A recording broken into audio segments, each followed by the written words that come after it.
من زلفقاری هستم، مشاور حقوق حوزه سلامت از دانشگاه آلمان. مدیکا 2025 در دوسلدورف هم امسال به اتمام رسید. خواستم تجربه شخصی خودم رو با شما به اشتراک بذارم. مدیکا اونجور که همه میشناسیم نمایشگاهی که بسیار متخصصه و ایده‌های جذاب داره، به نظر من امسال ضعیف عمل کرد.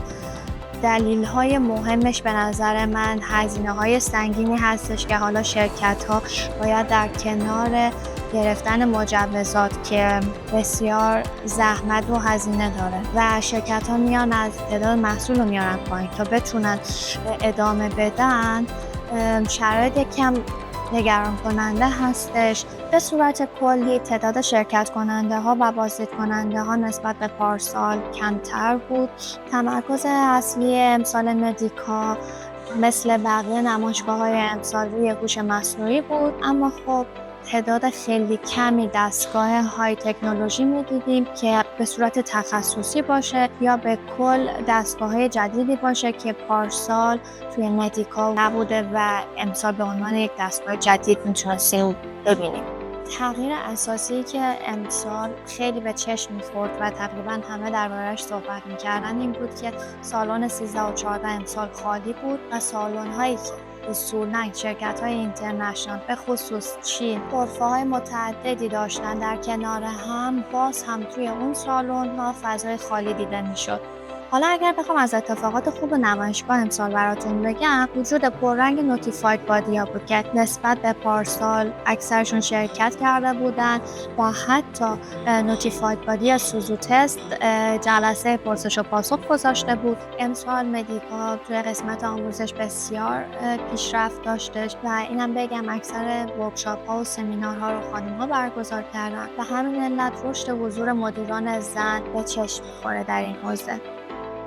اما ترند در مارکتینگ و جذب مشتری در سالن فیزیوتراپی بسیار دیده میشه که من یکی از جذاب‌ترین ویدیوهاشو برای شما آوردم. به طور کلی محصولات ترند بسیار کم و انگشت شمار بودن و اکثر شرکت‌ها روی دستگاه‌های اندوسکوپی و جراحی و محصولات مصرفی مانور میدادن، اما خب در IBD پیشرفت محصولات بیشتر به چشم می‌خورد و این هم دلیلش اینه که خب مجوز CE برای IBD آسان‌تر و راحت‌تر هستش. به همین علت شرکت‌ها میتونن روی دیزاین محصول و بروز بودن بیشتر مانور بدن.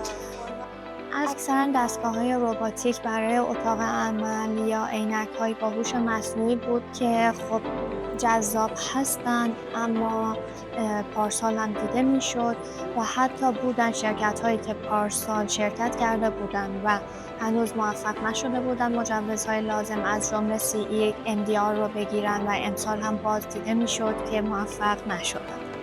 از مکالمه‌هایی که در استارتاپ زون بسیار به گوش می‌خورد این که شرکت‌ها نیاز دارن با مشاور همکاری بکنن، یعنی تجربه بهشون نشون داد که خب بدون مشاور نمیتونن مجوزهای لازم رو به سرعت بگیرن. مسئله بعدی ارزش‌گذاری شرکت‌ها بر اساس سیاست و فرهنگ شرکت‌ها باز به چشم می‌خورد که اکثرا دوست ندارن با میدل ایست کار بکنن و چون محصولشون جدید هست و میخوان ایمیج شرکتشون رو بسازن، فکر میکنن که اول باید توی اروپا وارد بازار بشن و بعد برن آمریکا و آسیا و اصلا میدل ایست براشون گزینه آخری. و در آخر از 4 شرکت ایرانی که در مدیکا شرکت کردن، شرکت پیشتاز بسیار درخشید و میخوام از همینجا بهشون خسته نباشید بگم.